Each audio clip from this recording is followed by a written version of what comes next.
wabarakatuh. Alhamdulillahirabbil alamin. Wassalatu wassalamu ala asyrafil mursalin wa ala alihi wa sahbihi ajma'in.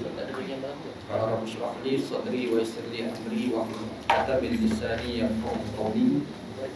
Saddid lisani wa hdid qalbi bi haqqi sayyidina Muhammadin sallallahu alaihi wasallam. Wa ba'da fa inna asdaqal hadits kitabullah wa khairal hadi hadi Muhammadin sallallahu alaihi wasallam, syarrul umuri muhdatsatuha wa kullu muhdatsatin bid'ah.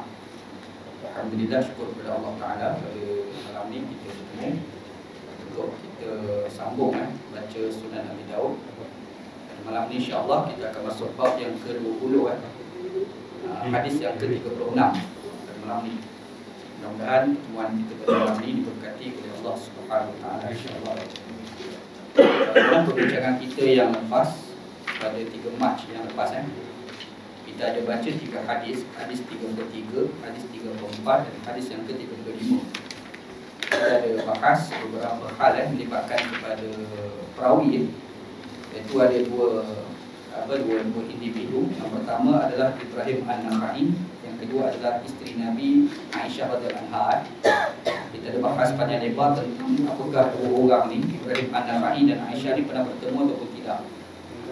Kita ada sebut segi lahir tempat, perkara lah, tarikh lahir, tarikh mati, dan kita dah tengok daripada sudut tempat. Jadi kesimpulan yang kita boleh buat, Ibrahim An-Nakhai ini dia memang pernah jumpa dengan Aisyah, tetapi dia tidak pernah mendengar hadis daripada Aisyah. Itu yang kita simpulkan dalam rancangan kita yang lepas. Jadi apabila sebarang hadis, kalau ada menggambarkan tentang Ibrahim An-Nakhai ini ambil hadis daripada Aisyah, kita kena kata hadis ini terputus sanad. Sanad dia terputus, maka hadis itu dianggap sebagai dhaif. Cuma hadis yang kita bincang itu sanad dia telah dikuatkan lah. Hadis yang ke-33 itu telah dikuatkan dengan hadis yang ke-34. Dalam hadis yang ke-33 itu Aisyah radhiyallahu anha dia sebut tentang Nabi sallallahu alaihi wasallam ni makan bersuci dengan tangan kanan. Bersuci di sini maksudnya adalah berwuduk, mandi wajib. Itu maksud dia. Bila mandi wajib dan berwuduk, maka Nabi sallallahu alaihi wasallam ni ada akan mendahulukan yang kanan berbanding yang kiri. Itu yang kita dah sebutlah. Cuma ada sikit mungkin anak tak sebut juga itu, iaitu berkenaan dengan hukum makan tangan kiri. Macam mana ringkas dalam dah sebut, benda ni khilaf dalam kalangan ulama. Majoriti ulama mengatakan makan tangan kiri adalah makruh. Majoriti ulama mengatakan kita makan tangan kiri hukumnya adalah makruh. Tapi di sana ada pandangan yang kata haram, ada tu orang ulama Saudi itu kata haram lah ke makan tangan kiri. Tapi kalau ikut pandangan ulama mazhab, yang majoritinya mereka mengatakan hukum makan tangan kiri ini di bawah kategori makruh. Okey, lepas tu kita ada bincang hadis yang ke-35. Hadis tu kita sebut dhaif. Dan kandungan hadis tu ada yang dikuatkan dan ada yang tidak dikuatkan. Yang dikuatkan tu adalah tentang bercelak. Kecelak tu kan. Hadis tu dhaif, dia sebut pasal pakai celak. Tapi bila kita tengok dalam hadis-hadis yang lain, ada cerita pasal celak, bahkan Nabi sendiri pun pakai celak. Jadi hadis tu memang dhaif, tapi dikuatkan dengan hadis yang lain. Yang keduanya al-istijmar, kita beristinja menggunakan batu, mesti 3 biji ke atas kan. Hadis tu dhaif. Bila dia kata kalau tak 3 biji pun tak apa, dalam hadis yang dhaif ni lah jadi kita sebut Hanafi. Ini beza antara mazhab kita dengan mazhab Hanafi. Hanafi ni kata kalau kita nak istinja menggunakan batu, kurang 3 biji pun tak apa. Kurang 3 biji pun tak apa. Ini mazhab Syafi'i Tapi kalau ikut mazhab Hanafi, mazhab kita mesti 3 biji ke atas. 3 kurang daripada 3 biji tak boleh. Itu mazhab kita lah. Hanafi kata kalau kurang 3 biji tak apa. Yang pentingnya bersih. Itu kalau ikut dalam mazhab Hanafi Jadi antara hujah mazhab Hanafi, hadis yang kita bincang itulah hadis 34 tu. Itu hujah dia Sebab dalam hadis tu kata 3 biji. Tapi kalau tak ada, tak apa pun tak apa. Nabi kata dia tu kan. Kalau tak 3 biji, tak apa kata Nabi kan. Jadi Hanafi dia guna alasan hadis ini. Jadi yang macam mazhab Syafi'i ni dia jawab lah, tak kena hujah pakai hadis ni. Sebab hadis ni dhaif. Dan dhaif dan tidak dikuatkan. Lepas tu kita ada sebut tentang congkel gigi. Yang tu memang dhaif lah, dan tidak ada sebarang hadis lain yang menguatkan hadis tu. Kandungan tu tidak dikuatkan.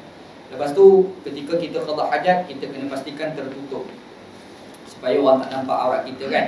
Yang tu pun ada hadis yang menguatkan dan kita pun dah bincang sebelum ni. Dan yang terakhir ni tentang syaitan berhimpun di mana sahaja manusia duduk. Yang tu dhaif. Yang kuatnya adalah di tempat orang, di tempat najis, maka di situlah syaitan berhimpun. Dia kalau sebarang tempat bukan. Syaitan suka berhimpun ni di tempat yang ada najis. Itu yang kita dah bincang dalam jangan kita yang lepas. Ada ulang balik untuk ingatan balik lah balik kita. Sebab Melayu mudah lupa. Itu masalah dia kan. Jadi kita kena ulang balik kan. Okey, pada malam ni kita akan masuk bab yang ke-20. Kita minta Ustaz Musa baca matan, tajuk matan dan sanad insya-Allah. Tafadhal Ustaz. Bismillahirrahmanirrahim. Qala al-Imam Al-Hafiz Abu Dawud Sulaiman bin Ash'ath Al-Azdi As-Sijistani, Babu ma yunha anhu an yustanja bihi. Haddatsana Yazid bin Al-Khalid bin Abdullah bin Al-Mawhab Al-Hamdani. Haddatsana Mufaddal yani Ibn Fadalah Al-Misri an Ayyash عن عياش بن العباس القتباني أن شييم بن بيتان أخبره عن شيبان القتباني أن مسلمة بن مخلد استعمل رويفع بن ثابت على أسفل الأرض. قال شيبان فسرنا معه من دور الشريك إلى القماء أو من القماء إلى قوم شريك يريد القماء القامة. فقال رويفع إن كان أحدنا في زمان رسول الله صلى الله عليه وسلم لا يأخذ ندو أخيه على أن له نصف مما يغنم ولنا نصف، وإن كان أحدنا لا يطير له النصب والريش وللآخر قدح. ثم قال لي رسول الله صلى الله عليه وسلم يا رويفع لعل الحياة ستطول بك بعدي، فأخبر الناس أنه من عقد لحيته أو قلد وتر أو استدى تقلد أو تقلد وترا أو استنجى برجيع دابة أو عظم فإن محمدا منه بريء. Okey, hadis ni tajuk yang dibuat oleh Imam Abu Dawud ni adalah babu ma yunja anhu an yustanja bih. Bab pada menjelaskan tentang sesuatu yang dilarang kita guna untuk beristinja. Jadi bila ada kita beristinja ni maksudnya kita membersihkan daripada najis pada ketika kita qada hajat. Masa kita sekarang di sini bagi cebok-cebok. Lepas kita buang air tu kita kena basuh tu kan. Dalam istilah agama dipanggil sebagai al-istinja. Dekat Malaysia ni rata-rata sebut cebok. Kan? Okey, jadi dia sebutlah apa yang dilarang kita nak guna masa kita istinja. Boleh tak kita nak guna batu? Batu boleh. Cumanya ada kadang-kadang yang pelik-pelik sikit, dia nak istinja, dia nak guna duit. Contoh, lebih kaya tu. Lebih kaya nak guna duit contoh. Ataupun dia tengok adalah roti-roti tak habis daripada kita duk buang, kita gunalah untuk istinja contoh. Yang tu yang timbul perbahasan dalam hadis Nabi SAW. Ada beberapa perkara yang boleh kita buat istinja dan ada benda kita tidak boleh buat untuk beristinja. Itu tajuk yang dibawa oleh Al-Imam Abu Dawud. Okey, baik. Hadis ni Imam Abu Dawud dia belajar daripada guru nama Yazid bin Khalid bin Abdullah bin Mawhab Al-Hamdani. Dia sahih. Dan dia ni adalah orang Palestin, Ramallah.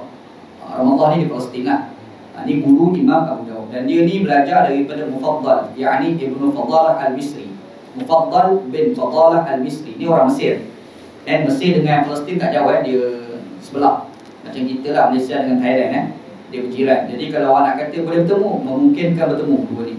Sebab dua ni tak jauh mana antara Mesir dan juga Palestin Kawan tu duduk kat Ramallah, guru Imam Abu Daud, dan dia belajar daripada Al-Mufaddal Ibnu Fadalah Al-Misri yang guru Abu Daud tu sahih. Tapi yang Mufaddal ni, guru dia ni kurang sikit sahih. Dia panggil Hasan. Bila Hasan masih lagi boleh dibuat hujah, tapi masih lagi terikat kepada kritikan. Okey, lepas tu dia belajar daripada Ayyash bin Abbas Al-Qitbani, orang Mesir juga. Ini orang Mesir, dia ni pun adalah sahih. Dia cerita, ini start cerita dia, Anna Syaima bin Baitan, Syaima bin Baitan, orang Mesir, sahih. Dia cerita pasal Syaima bin Baitan ni akhbarahu, mengkhabarkan. Cerita ni daripada Syaima bercerita lah ni. Dia cerita berkenaan dengan siapa? Adalah seorang perawi ni, namanya Syaiban Al-Qitbani, nama dia. Syaiban Al-Qitbani. Jadi maksudnya Syaima ni, dia bukanlah belajar dengan Syaiban ni, bukan. Dia bercerita tentang pengalaman dia apabila berbual dengan Syaiban Al-Qitbani. Itu jalan cerita dia. Jadi orang nama Syaima tu, dia bukan belajar. Dia bukan cerita dia belajar. Yang atas tu cerita belajar. Yang haddasana tu kan. Yang tu belajar. Tapi bila masuk cerita Anna Syaima bin Baitan akhbarahu an Syaiban Al-Qitbani, maksudnya Syaima tu dia bercerita tentang pengalaman dia bila jumpa dengan orang nama Syaiban Al-Qitbani, dia berbual tu. Faham jalan cerita Yang kena faham konteks cerita tu. Okey, dia cerita apa? Syaiban ni cerita apa? Dia cerita pasal Inna Maslamah bin Mukhallad. Maslamah bin Mukhallad ni nama orang dan dia ni orang khilaf, apakah dia ni sahabat atau tidak. Dia dilahirkan pada tahun 1 Hijriah. Maksudnya kalau 1 Hijriah Nabi Muhammad masih hidup lah. Poin dia kan. Jadi dan Nabi Muhammad SAW meninggal 11 Hijriah. Bermaksud dalam jangka 11 tahun itu dia sempatlah dengan Nabi SAW. Cuma ni orang confuse, apakah dia pernah jumpa Nabi atau tidak. Tu je isu dia. Anda ingat kan, anda dah sebut hari tu ada satu istilah dia panggil mukhdaram. Ingat anda cerita gitu.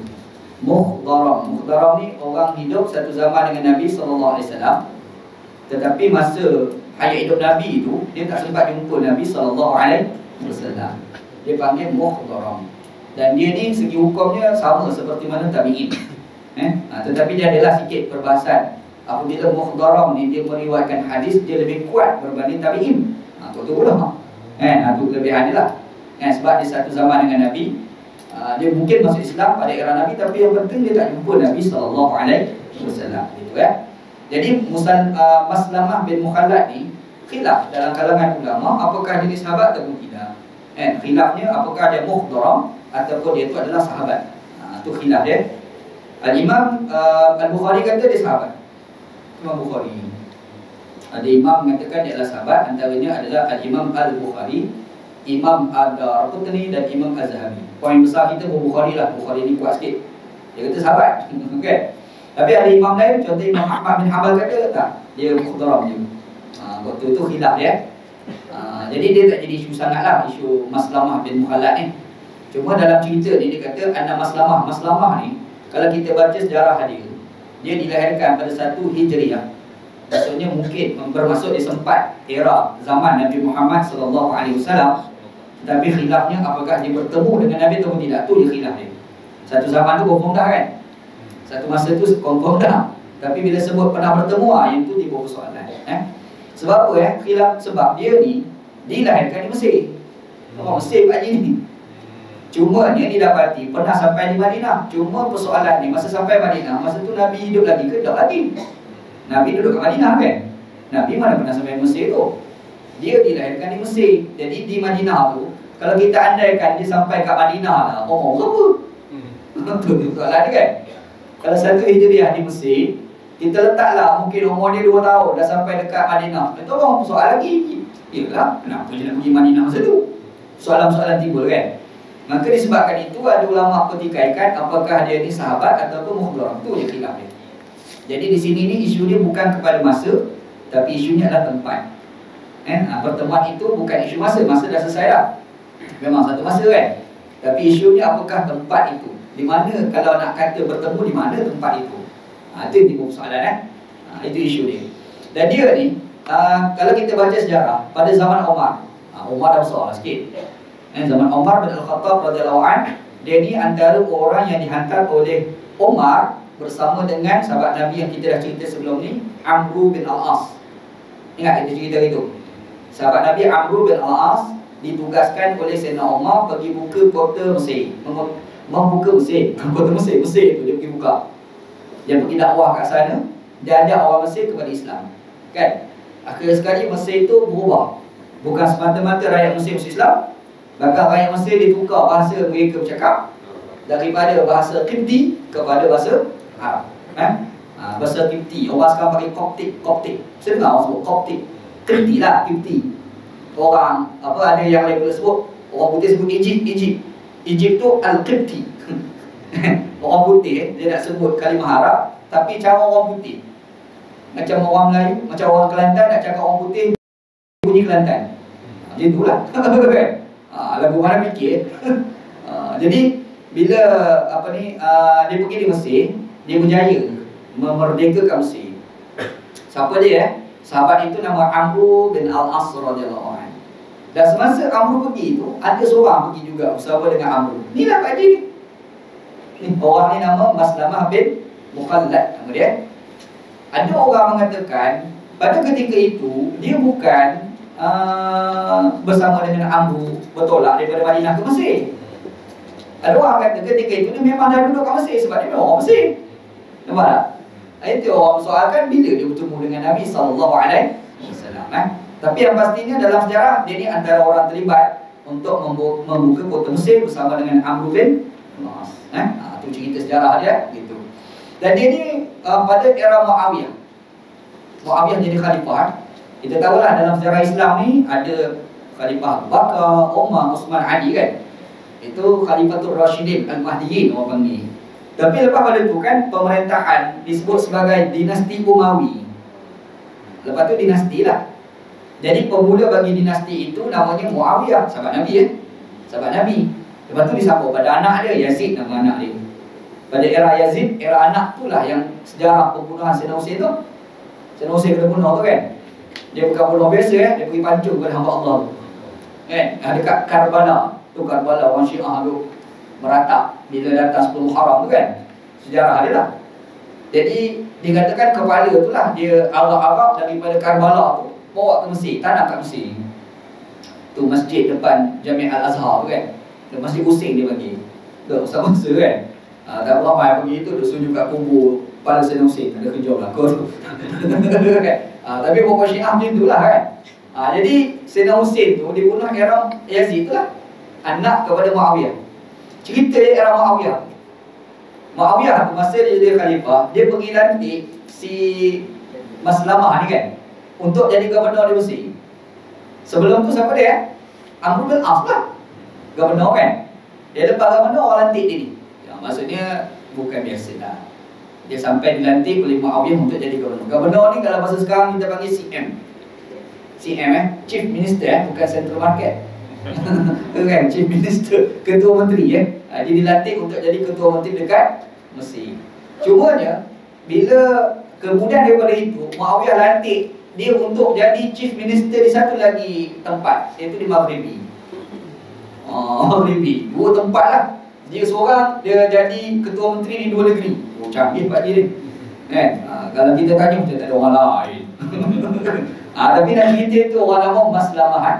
Dan masa Perang Siffin, dia ni terlibat dan dia berpihak kepada Muawiyah. Perang Siffin itu era Ali bin Abi Talib. Ali bin Abi Talib masa jadi khalifah, dia berlaku dua perang besar lah. Banyak lagi tapi itu yang paling besar. Di antara sahabat Nabi berperang satu Muawiyah, satu lagi adalah Ali bin Abi Talib. Dia panggil Perang Siffin. Ada satu lagi Ali bin Abi Talib dengan Aisyah. Dia panggil Perang Jamal. Perang unta. Sebab pada masa tu Aisyah ni naik unta. Sejarah dia. Jadi masa Perang Siffin tu, maksudnya peperangan di antara Muawiyah dan Ali bin Abi Talib. Masa tu antara terlibat Pak Haji ni, Maslamah bin Mukhallad. Terlibat. Dia terlibat dan dia berpihak kepada Muawiyah. Pada era Yazid, bila Yazid bapa mati, Muawiyah meninggal kan, radhiyallahu anhu, anak dia Yazid jadi khalifah, disambung jawatan gubernur lagi. Maksudnya Muawiyah ni sayang sungguh Pak Haji ni. Dan dia ni semasa di Mesir, dia lah orang yang mula-mula sekali buat menara masjid. Sejarah menara masjid tu Kan kita mesti ada menara kan. Jadi kalau kita tanya, siapakah orang mula-mula sekali buat menara? Dia tak ada zaman Nabi. Zaman Nabi tak ada menara-menara ni. Tapi kalau orang tanya sejarah dia pemula menara ni siapa buat? Dia je lah. Maslamah bin Mukhallad. Nama dia. Tu nak cerita orang tu lah. Maksudnya orang ni dia ada sejarah dia tersendiri lah. Orang nama Maslamah bin Mukhallad gitu. Okey, cerita dia. Dia ni gubernur. Dia ni gubernur. Dalam hadis disebut istamala inna Maslamah bin Mukhallad istamala Ruwaifi' bin Sabit. Ruwaifi' itu sahabat Nabi. Ruwaifi' itu adalah sahabat Nabi. Sejarah dia ni asal orang Maghribi. Asal dilahirkan di Maghribi. Maghribi hari ni orang panggil Maroko. Bukan orang hari ni, orang putih panggil Maroko. Orang Arab panggil Maghribi situ je. Dan pada era Nabi SAW tu, dia sempat pergi Madinah dan jumpa dengan Nabi SAW. Maksudnya dia ni adalah sahabat Nabi. Lepas Nabi Muhammad SAW wafat, dia berjalan banyak tempat. Antara tempat dia pergi adalah Mesir. Padahal asal Maghribi, asal Maroko Dia sampai ke Mesir. Dia sampai dekat Afrika. Sampai Pak Haji ni, buat berjalan Pak Haji ni sampai ke Afrika dia pergi. Dan akhir sekali dia pergi kat Libya. Dekat Libya dia lantik menjadi gubernur. Jadi gubernur juga. Dan masa dia jadi gubernur tu, dia meninggal. Jadi dia mati dekat Libya. Kubur dekat Libya. Ni orang nama Ruwaifi' Ruwaifi' bin Sabit. Okey, cerita dia. Ni cerita. Ni jalan cerita ni. Anak baru cerita orang apa ni. Cerita dia Maslamah ni dia gubernur pada masa tu dan Ruwaifi' ni belum jadi gubernur lagi. Jadi Maslamah ni dah jadi gubernur. Jadi bila dia gubernur, dia nak lantik pegawai seorang untuk jaga Mesir. Anda dah sebut kan tadi dia jadi gubernur dua tempat. Betul tak? Dia jadi gubernur dua tempat. Yang pertamanya adalah di Mesir. Selepas daripada kematian Amr bin As, kan? Lepas tu dilantik pula Muawiyah lantik pula jadi satu gubernur di tempat lain namanya Maghribi.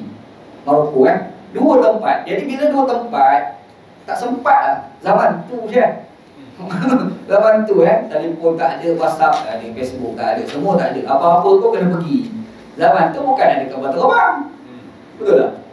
Kalau merintah dua tempat Mesir, Maghribi ni agak jauh juga kan. Kira dua tempat tu kan. Jadi dia ni agak sibuk nak mengurus dua negeri yang dia jadi gubernur. Jadi bila dia sibuk nak urus dua tempat, jadi susah. Maka dia lantik seorang pegawai sebagai wakil dia untuk jadi jadi pegawai dekat Mesir. Siapa dia orang tu? Sahabat Nabi. Dia lah sahabat ni, Ruwaifi' nama dia. Nampak asal cerita je lah. Nampak dalam cerita tu nampak dia sibuk nak urus dua negeri yang dia jadi gubernur. Nampak macam tak sempat, dia terpaksa lantik seorang pegawai dia untuk urus Mesir. Wakil dia lah kira kan. Nantilah pegawai. Orang tu adalah sahabat Nabi. Jadi sahabat Nabi tu tak jadi gubernur, dia pula yang muhtaram ni lagi canggih daripada sahabat Nabi. Betul kan? Jadi Ruwaifi' ni dia dilantik untuk jadi gubernur di Mesir. Dalam hadis disebut ala asfalil ard, bumi yang paling bawah. Bumi yang paling bawah. Maksud ala asfalil ard, bumi paling bawah ni merujuk pada Mesir lah. Okey, cerita hadis dia qala Syaiban. Syaiban ni bercerita. Syaiban ni mula bercerita. Dia kata fasirna ma'ahu min qumi syarikin. Dia kata qum syarik. Dia kata kami ni berjalan bersama dengan Maslamah tadi. Dia berjalan Jadi dua orang kat sini. Yang pertama adalah Ruwaifi' dan satu lagi adalah Maslamah, kan? Jadi cerita dia kata, Syaiban ni bercerita, kami berjalan bersama dengan Ma'ahu. Ma'ahu di sini ni adalah Ruwaifi'. Dia berjalan dengan sahabat Nabi. Syaiban ni dia berjalan dengan sahabat Nabi nama Ruwaifi'. Jalan tu min qumi syarik, daripada satu tempat tu nama Qum Syarik. Qum Syarik. Qum Syarik ni kat mana? Di Mesir tu lah. Qum Syarik. Kan? Ila Al-Qamah, kepada satu tempat tu nama Al-Qamah. Cumanya dekat sini ini rawi ni ada keliru sikit. Dia confuse. Sebenarnya daripada Qum Syarik ke Al-Qamah ke, ataupun daripada Al-Qamah ke Qum Syarik. Dia khilaf kat situ lah. Dia confuse tempat ni kat mana? Qum Syarik ni di antara Qahirah dengan Iskandaria, tengah-tengah. Dia sekarang ni kalau orang pergi di Azhar di Mesir, di Azhar tu pergi belajar. Kalau jalan di Mesir kan, Dia panggil Muhafazah Buhairah, dia panggil Muhafazah Buhairah. Ni kalau ada duit lah apa, jalan Mesir cuba cari tempat ni kan. Jadi dekat Mesir tu tempat anak tu belajar. Nama tempat anak belajar tu Damanhur. Damanhur. Ustaz nak tahu kat mana? Ustaz mana Ustaz? Damanhur. Ustaz Damanhur. Satu tempat rumah anak era lain kan, Ustaz Musa kan. Damanhur. Damanhur ni daripada perkataan dam nuhur. Dam tu darah, nuhur ni sungai. Sungai darah. Sebab ada sejarah dahulu datang penjajah pergi bunuh ulama situ ramai. Jadi sampai orang kata darah tu banyak macam sungai. Last sekali lekat nama dam nuhur. Itu asal dia. Damanhur Orang kata bagi kita perempuan nama anak Damanhur. Nama Damanhur. Ada kawan anak seorang belajar di Mesir, namanya Damanhur, nama dia. Tiba-tiba masuk kelas, masa dia panggil apa mula-mula daftar awal tu kan, mula-mula tu kan. Jadi dia tanya lah nama apa. Dia kata Ismi Damanhur. Terkejut lah orang tu. Apa? Nama aku Damanhur. Sebab di situ tu Damanhur. Kan? Jadi Damanhur dah asal nama tempat. Dam Nuhur, Nahrun, sungai. Darah yang menjadi sungai. Macam itulah asal dia. Damsyik, damsyik. Atau apa asal pada kalimah damsyik? Damsyik ni dam syakik, darah adik-beradik. Qabil Habib kan ada situ lah. Qabil Habib tu. Betul panggil damsyik. Asalnya dam syakik, darah adik-beradik. Sebab dia bukan adik-beradik situ kan. Tu orang panggil damsyik. Asal disebut asal sejarah. Jadi kita ni kalau daripada Qahirah, kita nak pergi ke Iskandaria. Iskandaria tu, tengah-tengah tu, dia ada satu tempat namanya Qum Syarif. Ni lah cerita hadis ni. Qum Syarif. Qum ni dia asalnya adalah bonggol tanah. Tanah yang buat bonggol besar tu kan. Dan dibuat besar tu, dan Syarif ni adalah asalnya nama sahabat Nabi. Sahabat Nabi tu namanya Ibnu Summi Al-Muradi Al-Ghatifi nama dia. Tu sahabat Nabi. Dia ni sama dengan Amr bin Al-As pergi membuka kota Mesir pada masa tu. Cerita ni Jadi dia ni kita ingat Mesir era tu kalau kita baca sejarah, antara yang dikatakan pusat pemerintahan, antara wilayah-wilayah pemerintahan Rom ni adalah Palestin. Tu era zaman Nabi Muhammad SAW tu kan. Tu baca surah Ar-Rum tu, Ghalibatur Rum. Rom dikalahkan. Tapi Allah Ta'ala sebut lepas pada tu Rom mengalahkan balik Parsi. Quran sebut kan. Jadi yang dikatakan Rom di sini yang dalam Quran, Rom yang mana? Kita kata Rom Melaka kan. Rom ni kita kata pusat pemerintahan Itali itulah. Masalah orang putih. Betul? Sebenarnya tak. Yang dikatakan dalam Quran itu Rom di sini adalah Rom yang duduk hari ni, hari timur ni. Dan pusat pemerintahan dia sekarang Istanbul lah. Nak tersebut Istanbul lah. Pusat pemerintahan ni pada masa tu orang panggil Al-Qastantiniyah, Konstantinopel, yang telah dibuka oleh Sultan Muhammad Al-Fatih. Yang telah bertukar nama daripada Konstantinopel, Al-Qastantiniyah kepada Istanbul. Istanbul dulu. Begitu tukar Istanbul tu Mustafa Kamal Atatürk lah. Istanbul dia bawa L jadi T. Istanbul kan. Cuma Piramli nak lagi lah Istanbul kan. Dia buat di Iskandar Batu pula dia buku. Kan? Tapi asal cerita dia, itulah pusat pemerintahan Rom pada masa tu. Nampak Rom Timur.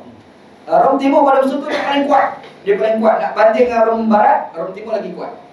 Sebab Rom Barat ketika itu dia bertempur dalam mandi. Dia sebab dia banyak etnik orang putih itulah. Dia ada Perancis lah apa, Jerman tak Jerman tu. Dia bergaduh sama-sama dia. Jadi kerajaan Rom Barat tu lemah. Rom Timur ni dia kuat. Rom Timur ni kuat. Nama raja dia Heraklius. Nah, itu ada dicerita dalam Sahih Al-Bukhari Jadi bila berlaku perang antara Rom dengan Parsi, kejadian itu berlaku setahun sebelum hijrah Rasul sallallahu alaihi wasallam. Nabi Muhammad nak hijrah setahun sebelum tu kan. Sebelum hijrah tu, masa tu berlaku perang tu. Bila berlaku perang tu, masa tu ayat Quran. Ghalibatur Rum dikalahkan. Itu cerita Quran tu kan. Surah itu diturunkan setahun sebelum hijrah Rasul sallallahu alaihi wasallam. Jadi, bila kita sebut pusat pemerintahan Rom pada ketika itu, antaranya adalah Palestin. Antaranya adalah Syam, Syria. Itu pusat pemerintahan dia. Yang Islam kuasai ini kemudian. Nampak? Cerita kuasai ini kemudian dah dikuasai oleh orang-orang Islam. Jadi bila kita sebut permulaan Islam menguasai Mesir, permulaan Islam menguasai Mesir kan, Rom tu masih kuat lagi. Rom masa tu adalah kerajaan yang agak kuat. Jadi bila datang sahabat Nabi nama Amr bin Al-As satu, bersama dengan kita sebut tadi Maslamah bin Mukhalad tu kan. Lepas tu yang ketiganya adalah Ibnu Sumi Al-Muradi yang disebut tadi, yang orang panggil dia sebagai Syarik. Orang panggil dia Syarik. Jadi Syarik ni, yang nama dia Syarik, orang panggil Syarik kan, nama betul dia adalah Ibnu Sumi tu kan. Dia ni antara orang sama-sama membuka kota Mesir. Jadi bila dia berjalan dengan tentera-tentera dia, jalan tentera Islam ni kan, dia berjalan-jalan, tiba-tiba diberitahu oleh SB lah sekarang kan, Special Branch bagi tahu, dia kata dekat depan tu ada geng-geng tentera Rom. Beritahu dekat depan tu ada tentera Rom. Jadi si Syarik ni, dia fikir kita tak nak bertemu kali ni, kita tak nak bertemu, kita nak cari waktu lain kalau kita nak bertemu dengan Rom. Jadi macam mana nak buat? Dia pergi cari satu tempat yang ada bonggol tanah yang tinggi. Jadi tentera-tentera ni menyorok di belakang tanah bonggol-bonggol. Faham? Kejadian itu berlaku di situ tu, last kali tempat tu diberi nama Qom Syarik. Qom tu bonggol, Syarik tu nama orang. Faham tak? Itu asal nama tempat Qom Syarik. Dia ada, kadang-kadang ada tempat ni ada sejarah nama dia kan. Betul? Betul. Kelantan, Tok Uban. Kelantan ni kenapa nama Tok Uban? Orang yang mula-mula sekali buka tu, orang tu dia nama Uban. Last sekali orang Kelantan ni kan kalau tengok bentuk selalu Tok Uban panggil. Last sekali dekat kampung tu Tok Uban, tempat kampung anak dilahirkan di situ lah, di Kelantan tu kan. Dia ada sejarah ni, kenapa nama Tok Uban. Kalau kita pergi di Pasir Mas, ada tempat nama Lubuk Tapah. Anak belajar kat situ lah, pondok Lubuk Tapah. Kenapa orang panggil Lubuk Tapah? Ada sebab dia. Sebab situ tu ada satu sungai, lubuk, ikan tapah besar kat situ. Dululah dikatakan ikan tapah ni bila berlaku banjir besar di Kelantan ni, anda dengar cerita daripada Alhamdulillah Tuku Haji Abdullah dulu. Berlaku banjir besar, ikan tapah ni naik. Bila ikan tapah ni naik, jadi ada satu surau. Ada satu surau tu dia tinggi lah. Tapi bila banjir besar, ikan tapah pun naik. Nak jadi cerita, ikan tapah tu masuk dalam surau. Jadi bila orang kampung tahu, orang kampung memang takut dengan ikan tapah besar tu. Jadi bila tahu tu, orang kampung bagi tutup pintu. Tunggulah air sejak. Bila sejak air, ikan tapah pun mati. Orang pun pakat-pakat ambil ikan tapah seorang sikit, buat berubat. Orang Kelantan di tempat tu lah. Last kali tempat tu dikenali sebagai Lubuk Tapah. Cerita, anda dengar ni, Alhamdulillah Jilah cerita. Masa nak belajar pondok dulu lah. Jadi kadang-kadang di tempat tu jadi sejarah nama dia. Serupa lah yang kita cerita ni, nama tempat Qom Syarik. Nampak kan? Qom ni asalnya bonggol-bonggol, Syarik tu nama orang. Diceritakan orang itu adalah sahabat Nabi yang sama-sama membuka Mesir bersama dengan Amr bin Al-As radhiyallahu anhu. Cerita nampak. Senang ni dapat cerita macam ni. Kan? Qom Syarik. Dia pergi ke Al-Qamah. Al-Qamah ni satu tempat lah. Cuma perawi ni dia confuse. Sebenarnya mana satu? Apakah daripada Qom Syarik ke Al-Qamah ataupun daripada Al-Qamah ke Qom Syarik? Itu je khilaf ni. Tak apa, itu tak penting. Yang pentingnya sebenarnya Al-Qamah itu bukan destinasi akhir. Destinasi akhir mereka adalah Al-Qam, ujung lagi. Tu kalau nak tahu tu negeri Mesir lah. Kita ada duit ke apa, pergi berjalan ke Mesir, bawa Ustaz Musa ke siapa ni, dia tunjuk ni tempat kita mengaji ada gitu. Kan? Ustaz tunjuk ni lah tempat dia. Dia start sikit kalau macam tu kan. Tempat dia. Okey, kita masuk pada hadis Faqala Ruwayfi' bercerita. Ruwayfi' ni sahabat Nabi anda dah sebut tadi, dilahirkan di Mesir. Pada hari hidup Nabi SAW, dia pernah sampai dekat Madinah, berjumpa dengan Nabi SAW. Tapi lepas Nabi wafat, dia berjalan banyak tempat, antaranya Afrika. Lepas tu dia pergi dekat Libya, dilantik pula jadi gubernur dekat Libya, mati kat Libya. Jadi orang ni Ruwayfi' bin Sabit nama dia. Jadi Ruwayfi' ni bercerita. Dia bercerita. Cerita dia apa? Dia kata faqala Ruwayfi'.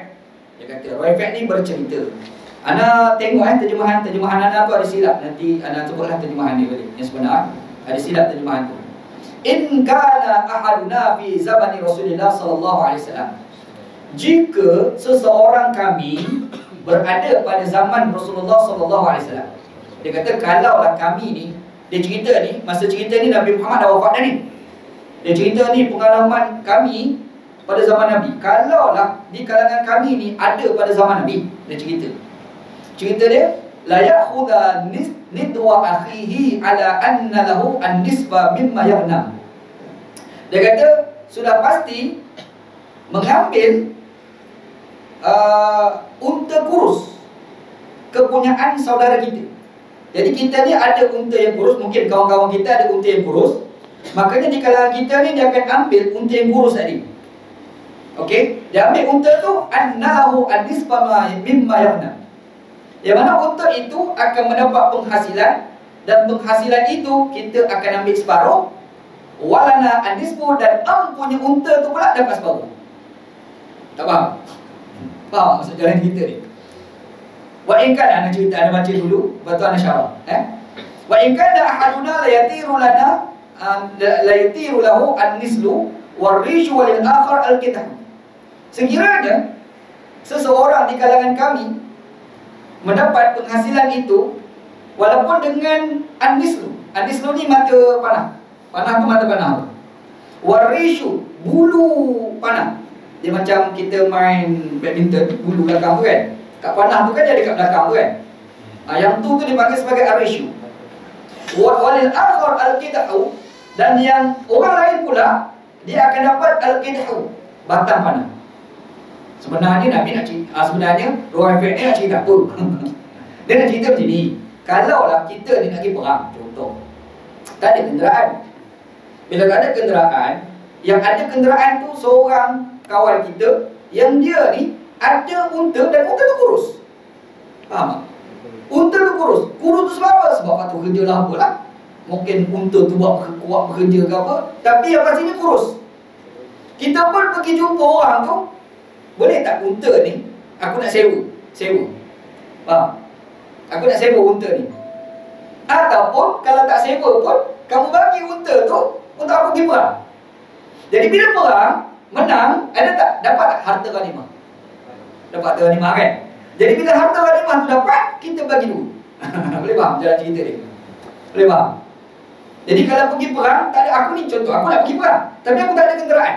Aku tak ada kenderaan, tapi nak pergi perang. Tiba-tiba ada seorang kawan kita, dia ada unta. Unta dia pula kurus. Jadi aku pun pergi jumpa dia.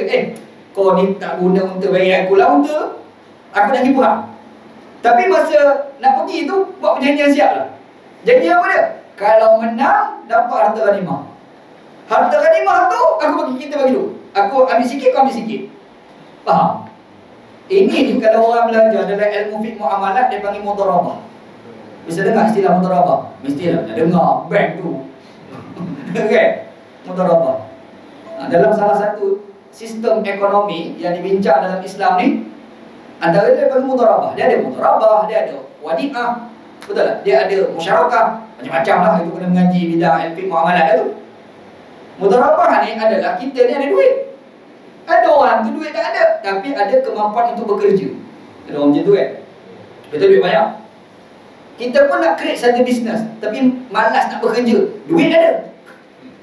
Kita ada duit, tapi malas nak buat bisnes. Tiba-tiba ada seorang budak balik belajar universiti apa. Kita tanya, kau belajar apa dekat universiti tu? Belajar bidang ekonomi. Ataupun belajar bisnes MBA. MBA kau panggil kan? Belajar apa? Belajar bisnes. Dia kata macam ni. Aku tengok kau tak ada duit. Musim-musim sekarang ni memang tak ada peluang pekerjaan. Malaysia hari ni lah, era PM, salah suruh. Kan? Susah nak kerja. Tapi aku tengok kau pandai berniaga. Jadi aku bagi duit pada engkau sebagai modal. Kau pergi berniaga, untung kita bagi duit. Faham? Untung kita bagi duit. Yang tu dalam sistem ekonomi, dalam muamalah Islam, dia panggil sebagai mudharabah. Boleh faham? Mudharabah. Cuma cara pembahagian mudharabah itu pula, dia bukan mesti 50-50. Dia base kepada perjanjian antara dua pihak, berasaskan kepada peratusan. Faham? Maka disebabkan itu dalam hadis ni dia kata, kalaulah sekiranya berlaku keuntungan, dia pun diguna ayat. Ayat digunakan dipanggil isti'arah. Ni orang belajar bahasa Arab lah, sastra. Pembahagian itu walaupun sekecil-kecil harga mata panah. Itu maksud dia. Boleh faham? Walaupun sekecil-kecil 1% orang tu dia dapat sekecil mata panah. Ataupun satu lagi dia dapat sekecil-kecil bulu panah. Dia tetap dapat hak dia, faham? Ataupun dia dapat kadar kayu panah. Satu lagi dapat satu bahagian, dia pun dapat satu bahagian. Macam dia nak bagi tahu, umpamanya kalau niaga tu dapat untungnya satu panah. Niaga dapatlah sebatang panah. Faham? Itu dia untung yang dapat. Maka kita kena bagi secara adil dengan satu batang panah tu. Kalau kau ni dapat bagai batang panah, dapat batang panah. Yang ni kau dapat bulu panah, satu lagi tu dapat kayu panah. Faham? Itu maksud hadis. Yang ni riwayat ni dia menjelaskan tentang salah satu sistem ekonomi fiqh muamalat yang berlaku di dalam Islam. Faham? Faham kan? Ni lah orang nak faham mudharabah lah apa lah tu. Pecah kepala bincang. Kan? Dia ada macam-macam sistem ekonomi. Dia sebenarnya tak tepat ekonomi tau. Dia panggil fiqh muamalat yang tepat. Dalam bahasa Arab, ekonomi ni iktisad. Yang kita nak bincang pasal mudharabah, wadi'ah, itu tu dalam istilah fiqh dia tak panggil iktisad, dia panggil muamalat. Faham? Dia kalau sebut ekonomi, dia besar. Dia bincang pasal macam mana aliran kapitalisme, aliran sosialisme. Tu kalau nak cerita pakat-pakat tak faham, dengan anak pun tak faham. Kan? Jadi sistem tu ada satu istilah dia panggil free market. Bisa dengar istilah free market. Kan? Kita bisa dengar istilah libertarian. Dia istilah tu istilah ekonomi. Yang fiqh nak bincang ni, mudharabah, musyarakah, wadi'ah, itu dia tak panggil iktisad, dia panggil fiqh muamalat. Tu sebenarnya kan. Jadi sepatutnya yang orang jadi penasihat bank itu, kita tak boleh panggil dia pakar ekonomi Islam. Kita kena panggil dia pakar fiqh muamalat. Itu betul. Tapi kita bedal pakar ekonomi Islam. Bila dia cakap pasal kapitalisme dengan sosialisme, kita pun macam tak baca buku pula. Orang kata dia pakar. Sebenarnya iktisad lain, muamalat lain. Sebenarnya dia kena faham tu istilah-istilah tu kan. Tapi dekat Malaysia ni penasihat bank pakar ekonomi Islam. Bedal je lah. Tapi kita tahu kan, biar rembat je lah macam mana kan. Itulah kemampuan kita. Okey, kita masuk sambungan hadis. Okey, jadi cerita Rafi' ni maksudnya dia dah bercerita tentang salah satu sistem ataupun satu pengamalan dalam fiqh muamalat. Dinamakan sebagai sistem mudharabah. Faham kan? Fiqh mudharabah. Dia ada satu lagi musyarakah. Musyarakah ni pakat-pakat kumpul duit, pakat-pakat bekerja sama-sama. Kan? Kita ada 3 orang ni, aku ada duit, kau ada duit. Kita pakat kumpul duit lah masing-masing. Kita pakat-pakat kumpul. Kerja pun sama-sama juga. Kan? Lepas tu kita bagilah berdasar pada persen yang kita sepakati tu kan. Itu dia bagi musyarakah. Okey, nampak? Ada satu lagi wadi'ah. Wadi'ah, kalau fiqh lama bincang wadi'ah ni, wadi'ah dalam fiqh lama lah. Kita ni tak ada apa-apa, orang bagi jumpa kita, bagi kami seekor. Aku amanahkan kau jaga kambing aku. Kita pun ambil kambing dia bagi tu kan. Kita pun kata, yelah kambing tu bagilah kakak aku kan jagalah. Cuma aku nak minta satu. Apa dia? Susu tu aku nak minum. Susu tu aku nak minum. Jadi kawan tu kata tak apa, minum je lah. Kata dia kan. Itu dia panggil wadi'ah. Asal wadi'ah ni memberi amanah pada kawan tu. Itu sistem lah. Pergi pada sistem bank, kita pun pening. Macam mana ni sistem kan? Orang ada petikai tentang bank ribawi. Istilahnya bank ribawi lah. Bank konvensional tu kan. Dengan bank Islam, orang kata beza kat mana bank Islam dengan bank ribawi ni? Siapa dalam dunia ni, negara mana yang mula-mula sekali buat bank Islam? Pernah kita ada soalan tu. Dalam dunia yang sebut negara manakah yang mula-mula sekali mencadangkan idea bank patuh syariah? Malaysia. Yang mencadangkan Anwar Ibrahim tu lah. Cadang datang daripada geng-geng Abin tu bincang macam mana. Tak tahu apa Abin buat keluar idea. Anwar Ibrahim masa tu dia pergi bentang dalam parlimen. Dan pada masa tu ketika ingat Mak Sabu ada sana lagi. Mak Sabu ada di sana kan. Jadi Anwar Ibrahim ni dia bangkit dalam parlimen. Dia mencadangkan Malaysia mencadangkan pembangkang tanpa faedah. Dia buang pembangkang dia kata. Pembangkang tanpa faedah. Kata Anwar Ibrahim lah. Jadi ada sana tu pembangkang apa lah. Tak. Melawak lah kata Anwar Ibrahim. Perbankan tanpa faedah. Kata Anwar Ibrahim. Hampir mana orang tak marah di dalam situ. Kan? Ceritalah Anwar Ibrahim. Jadi Malaysia mula patut dia ikut. Cuma yang menarik negara lain, orang tak ada guna nama Islam. Dia orang guna nama lain, Patuh Syariah, apa lagi? Al-Rajhi Bank. Betul tak? Dekat Malaysia ada berani, bank Islam. Berani Malaysia kan? Negara lain tak berani. Yang tak berani nak guna nama Islam. Sebab apa? Sebab kalau lemah bank, takut-takut nama Islam tu jadi rosak. Betul tak? Saya tak ada orang kritik atas nama bank Islam. Atas sejarah je lah. Okey, kita ni pergi dekat bank Patuh Syariah. Anda guna bank Patuh Syariah. Beli kereta, harga kereta 100,000 lah contoh. Beli kereta harga 100,000. Duit tak ada. Duit tak ada.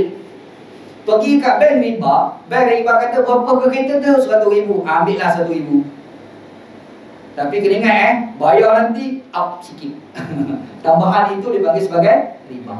Faham Sebab definisi riba itu kullu qardin jarra naf'an fahuwa riba. Sebarang manfaat yang datang daripada hutang, maka itu dipanggil sebagai riba. Faham Bank Islam. Bank, saya tak ada duit ni nak beli kereta. Bank tanya, kereta mana? Tu, berapa harga? 100,000. Bank Islam, dia bukan bagi pinjam.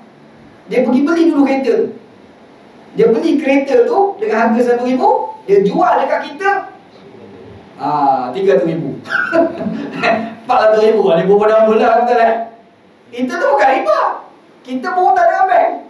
Kita beli tu daripada bank. Sebab itu sistem bank Islam yang kita amalkan pada hari ini dia tidak riba. Faham? Dia tidak riba. Orang kata macam sama je. Tak, dia ada beza. Beza pada akad tu.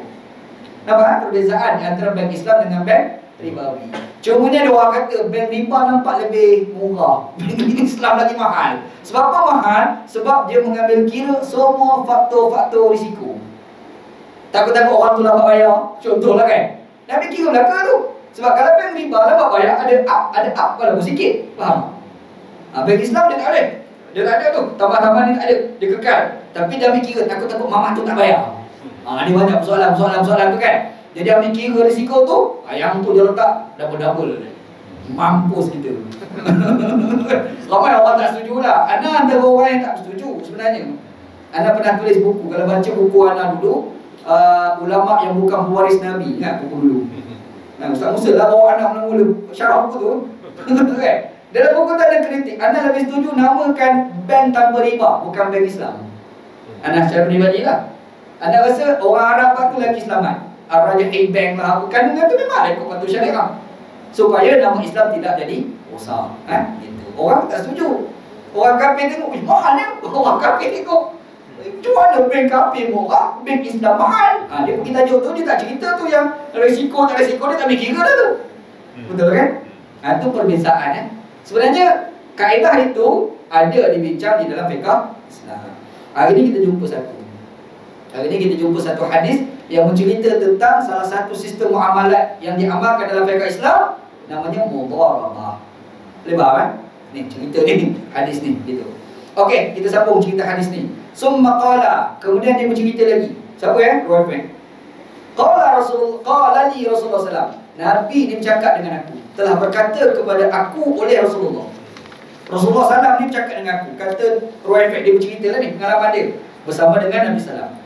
Dia kata apa? Dia kata, ya Ruwaifah, wahai Ruwaifah, dia sebut, la'alla al-hayata satatulu bika ba'di. Nabi Muhammad kata mudah-mudahan hayat, umur kamu panjang selepas daripada aku. Maksudnya macam Nabi Muhammad nak bagi tahu, wahai Ruwaifah, kalau aku wafat, lepas ni harap-harap kamu mau panjang lah. Macam tu. Biar umur kamu panjang. Itu doa Nabi SAW kepada Ruwaifah. Ini doa Nabi fa'akhbirin nas. Nanti bila aku dah tak ada, aku dah wafat nanti, kamu tu tolong bagi tahu kepada manusia. Tu orang pada zaman kamu nantilah. Tolong bagi tahu kepada dia orang apa dia? Annahu man aqada lihiyatahu. Sesungguhnya mereka yang telah ikat dia punya janggut. Ikat ni bukan ikat biasa ni. Kita panggil apa ya? Yang budak-budak yang buat rambut tu tocang tepi tu. Dia panggil apa tu? Pakai kapal gitu. Tocang kan? Tocang kan? Yang rambut tu dia pintar-pintar, dia cantik tu. Itu dia panggil tu lah, dia panggil. Faham? Nabi Muhammad kata, akan datang, bila aku dah wafat, wahai Rafiq, akan datang, kamu tolong bagi tahu kepada orang. Berkenaan dengan siapa? Man aqada lihyatahu. Mereka yang ikat dia punya janggut tu. Ikat tu lah. Dia ada macam-macam. Kan? Kalau kita tengok sejarah Mesir lama, ada orang ikat janggut ni, dia buat satu. Tu macam Fir'aun tu. Tengok patung Fir'aun macam mana. Kan janggut dia pintal-pintal. Sekali tu kan. Macam tu. Jadi janggut tu panjang, dia pergi pintal-pintal. Jadi macam cantik tu. Ada pula buat dua. Ada pula buat tiga. Itu ada tu. Orang dulu memang buat lagu tu. Orang Arab boleh buat, orang Melayu tak boleh buat. Ni je dia. Sejemput dia. Orang Arab panggil Lahyah Syabsyuka. Siapa saya ingat istilah Lahyah Syabsyuka. Syabsyuka ni sejenis makanan daripada tu, telur tu dia masak goreng tu. Dia masak adalah dia pukul dalam roti. Itulah makanan yang paling murah sekali di Mesir. Dia ada tomiyah, dia ada syabsyuka kan. Jadi orang Arab Mesir tak pandang lah pasal ada belajar Muhur tu. Bila Arab jumpa budak Malaysia, dia kata Lahyah Syabsyuka. Mulkhiyah tu kita makan kan. Jadi janggut dia dah lah bubuh nama makanan yang paling murah sekali dia bubuh. Dia panggil janggut orang Malaysia ni dia panggil Syabsyuka. Ya, Syabsyuka. Makanan yang paling murah sekali. Macam dia nak kata janggut orang Malaysia ni betul-betul boleh je makan. Betul kan? Orang Arab kan, janggut orang Malaysia. Orang Arab janggut dia lebat. Orang India janggut dia lebat. Orang India ni kan? Maulana Pakistan. Ada Maulana Pakistan pada belajar. Punya panjang dia punya janggut, duduk sila, janggut dia belekar kat dia punya riba. Punya panjang janggut dia. Kalau janggut macam kita, nak cerita pasal ikat-ikat ni, mampu tak nak buat dah. Janggut cari makan. Syabsyuka. Tapi kalau janggut orang Arab, itu munasabah. Betul tak? Janggut orang India, itu munasabah. Sebab dia orang memang panjang. Orang Mesir, memang janggut dia orang terlebat. Yang pendek tu sebab potong. Kalau tak potong memang pandang tu kan. Kita orang Malaysia, tak potong pun, ni je ada. Tak potong pun ni je ada kan. Gitu.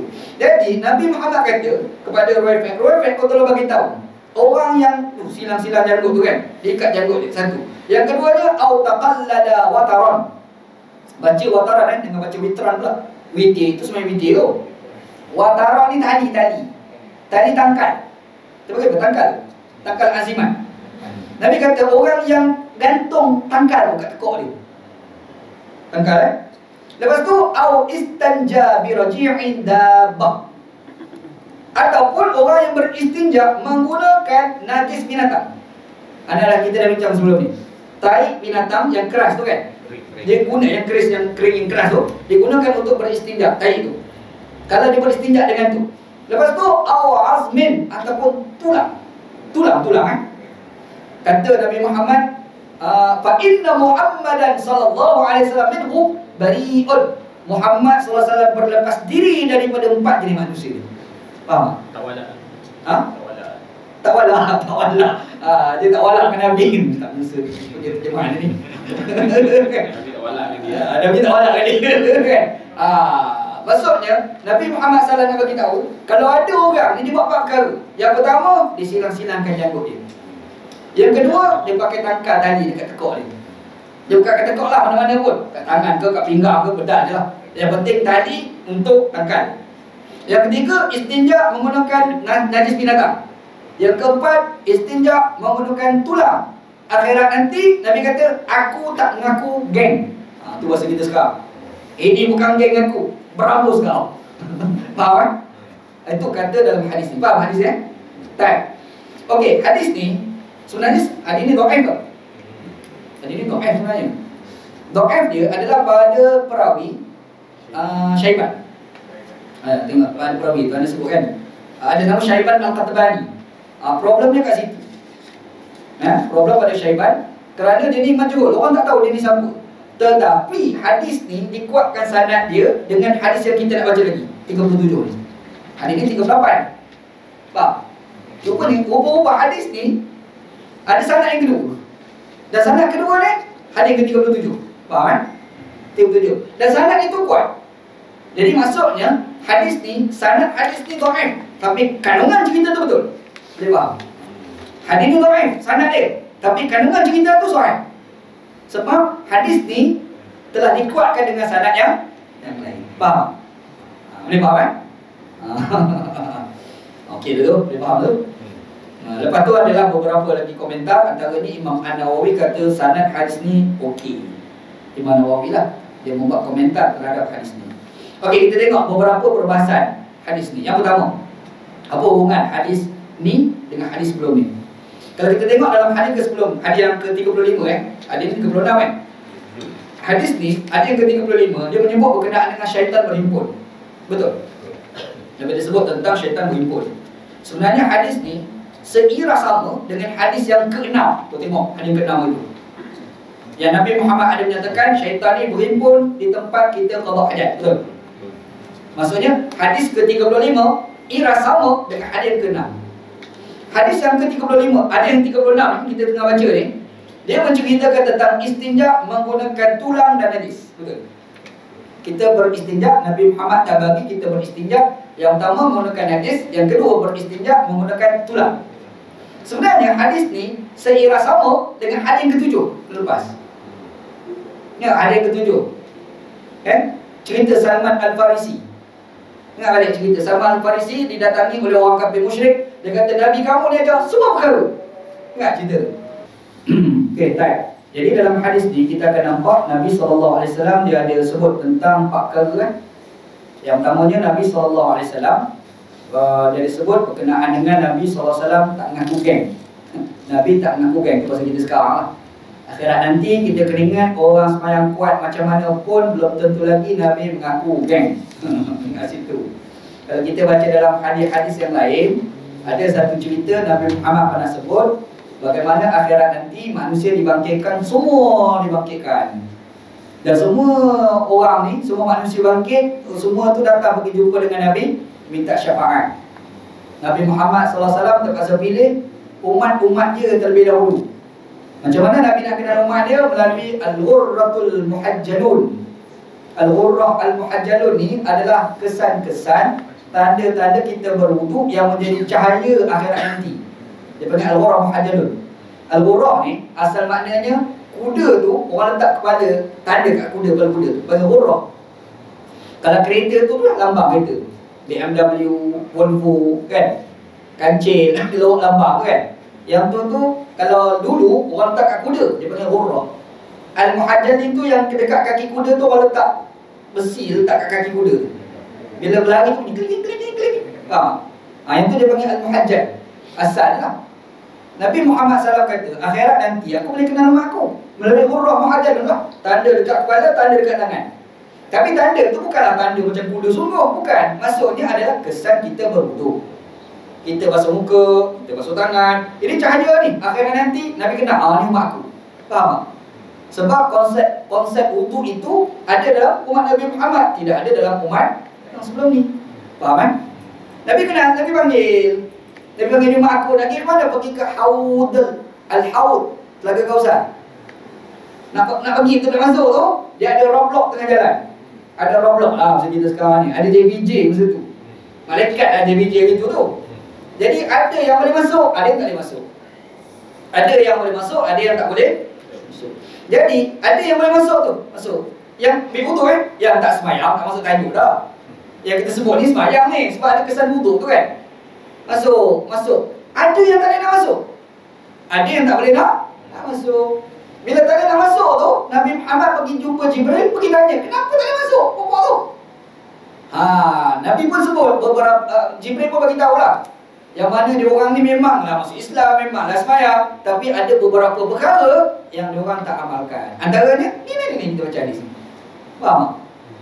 Nabi Muhammad bila dengar, Nabi kata apa? Sohkan. Pergi jauh daripada aku. Yang tu tak boleh nak masuk dalam telaga kau. Okey, kita nampak tak? Ada geng semayang, tapi Nabi tak mengaku geng. Betul? Nabi tak mengaku geng. Semayang dah. Islam dah. Nak masuk telaga kasar dah tak boleh. Sebab apa? Sebab Nabi tak mengaku geng. Kita baca dalam hadis ni 4 jenis. Nabi ada sebut 4 jenis. Faham kan? Apa dia? Yang pertama, ni janggut silang-silang. Kenapa tu timbul soalan juga. Kenapa Kalau kita buka dalam kitab hadis, macam-macam syarahan datang daripada ulama-ulama hadis. Yang pertama, ada kupasan mengatakan orang Arab dahulu, kalau mereka disombong, antara caranya janggut diorang ikat macam tu. Faham tak? Ikat-ikat tu itu adalah style orang sombong pada zaman tu.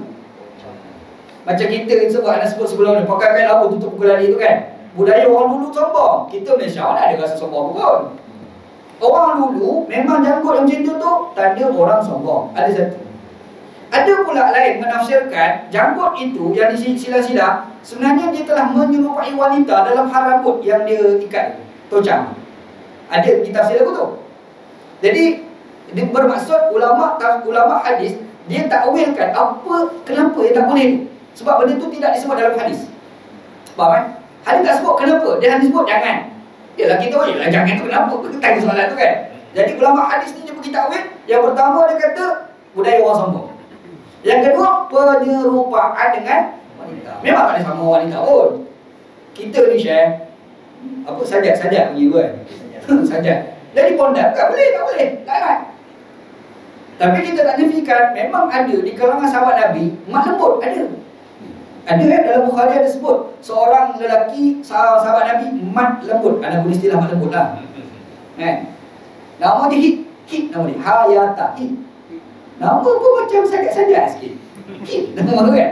Dia bukan Hit, nama dia lain. Anda tak ingat nama betul dia. Tapi dalam hadis tu dipanggil sebagai Hit.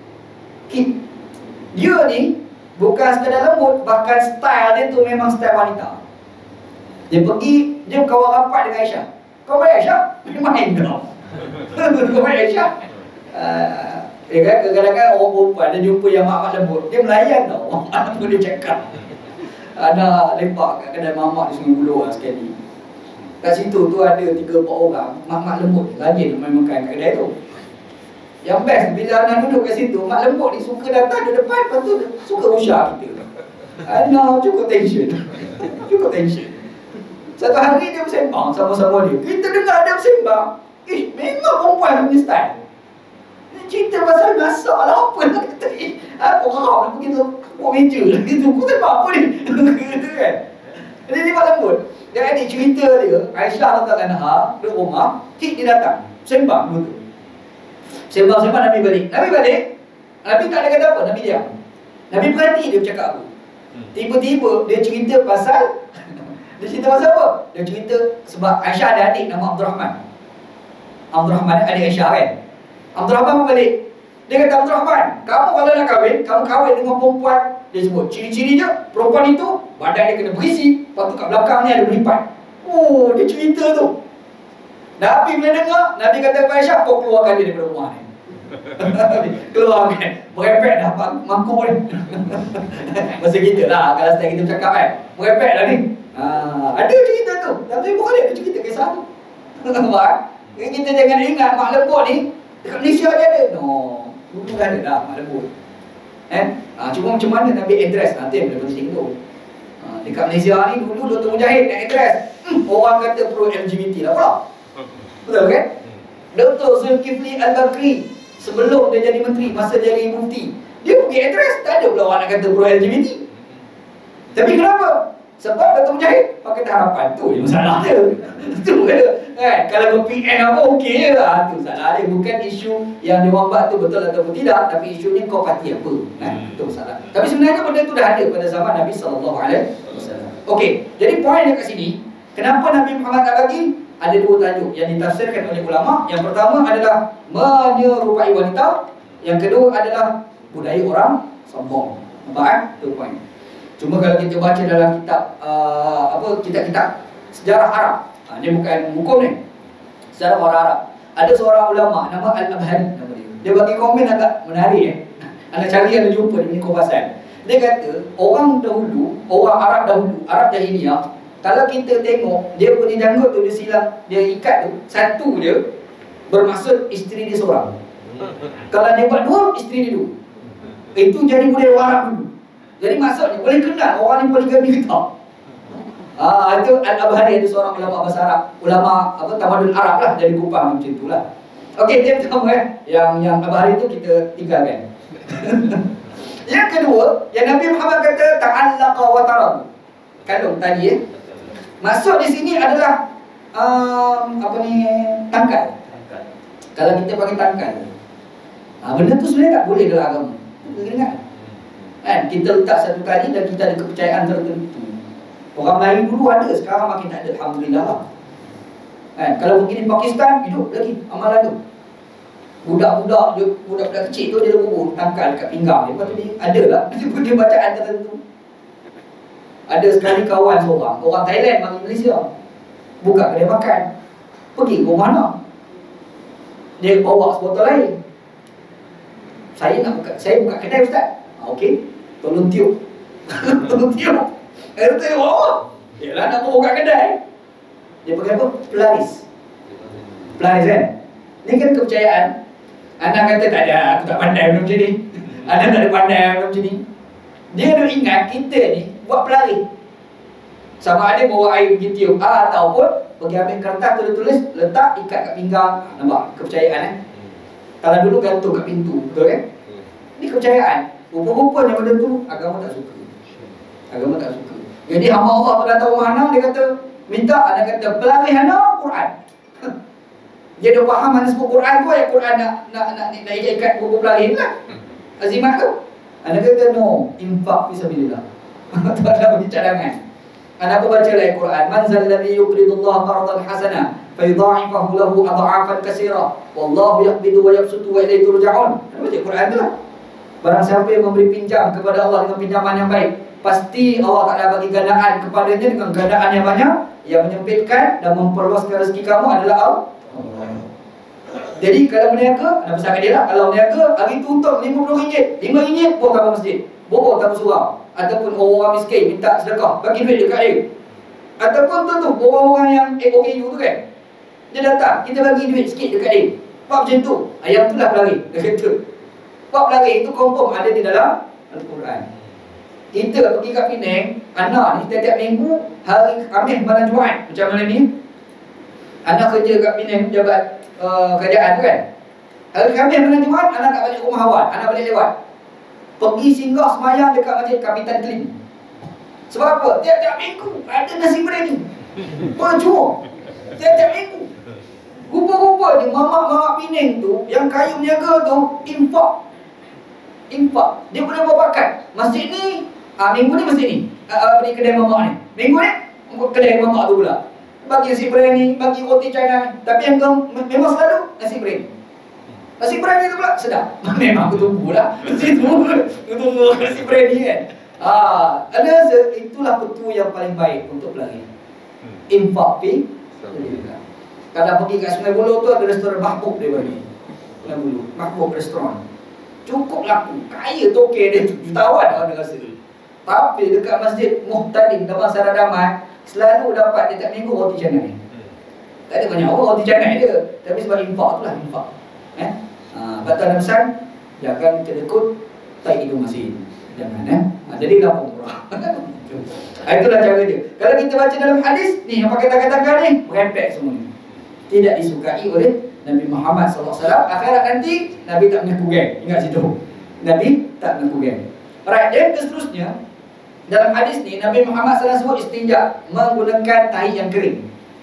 Dan kedua, yang keempat adalah tulang binatang. Betul kan? Yang ni kita dah kupas dalam perbincangan kita sebelum-sebelum ni. Okey, kita sambung hadis. Kenapa tulang? Itu kita akan bincang kemudian. Dia ada tajuk tu. Okey, kita tengok sambungan hadis. Hadis yang ke-37. Sila Ustaz, Ustaz Musa.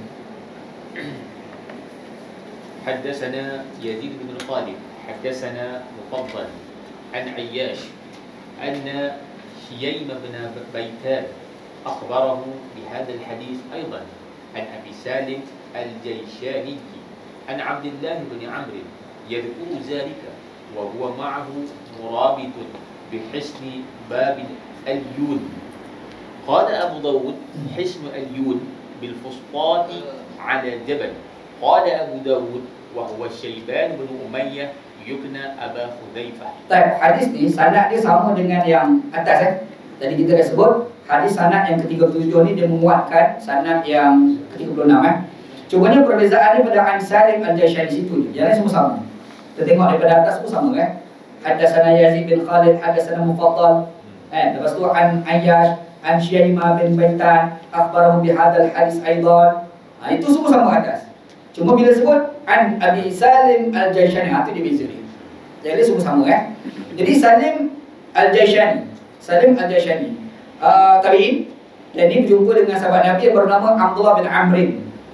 Ini sahabat Nabi yang terkenal Abdullah bin Amrin bin Al-As. Hari itu kita bincang bapa dia. Amr bin Al-As tu bapa dia. Ini anak ni.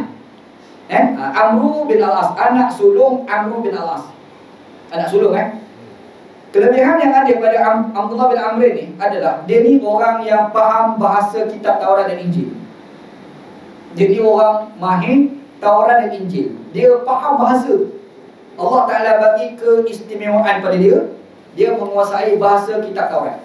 Dia faham Jadi dia faham. Sebab tu kalau kita baca hadis, ada cerita yang nak baca Taurat, boleh tak Nabi? Dia kata Nabi kan?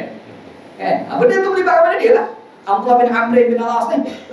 Dan dia ni masuk Islam tahun ke-7 Hijriah. Tahun ke-7 Hijriah. Bapa dia 8 Hijrah lewat lagi. Bapa dia lewat.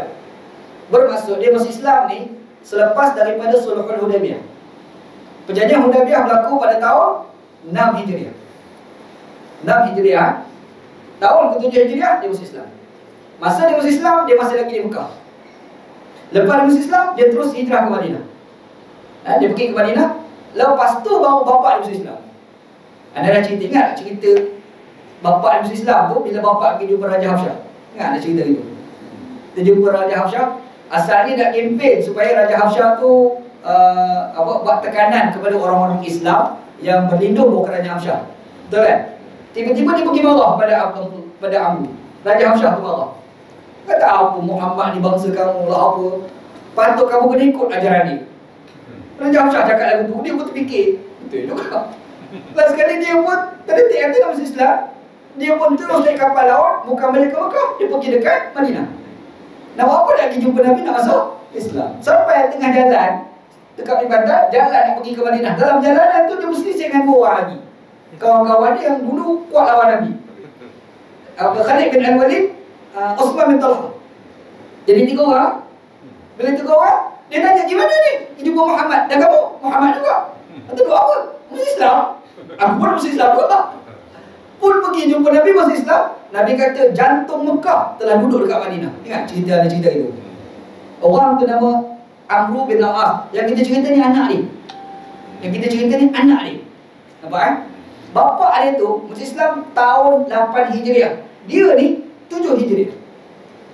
7 Hijriah. Maksudnya 1 tahun dengan Abu Hurairah radhiyallahu anhu.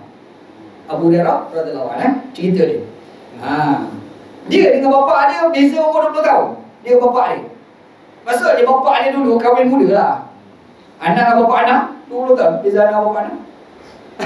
Kalau orang tanya ayah umur berapa, kena kira umur anak dulu. Lepas tu kena tambah lagi 20. Dia beza Amr bin Al-As dengan anak dia Abdullah adalah 20 tahun. Dia ni ada satu kelebihan, rajin mencatat, rajin tulis. Dia suka tulis. Sehingga kan ada satu istilah dia panggil sebagai as-sahifah as-sadiqah. As-sahifah as-sadiqah. Satu sahifah ni maksudnya adalah himpunan-himpunan kata yang benar, himpunan-himpunan kata yang benar, iaitu segala apa yang dia tengok daripada Nabi, apa yang dia dengar daripada Nabi, dia catat, dia simpan. Jadi itu dipanggil sebagai sahifah as-sadiqah, dia simpan. Sebab tu kalau orang tanya, siapakah yang mula-mula sekali catat hadis Nabi? Ni lah sahabat Nabi ni lah. Yang tu kemudian dah, yang Abu Hurairah, Imam Al-Bukhari, siapa lagi Imam Malik tulis kitab kan? Itu kemudian dah.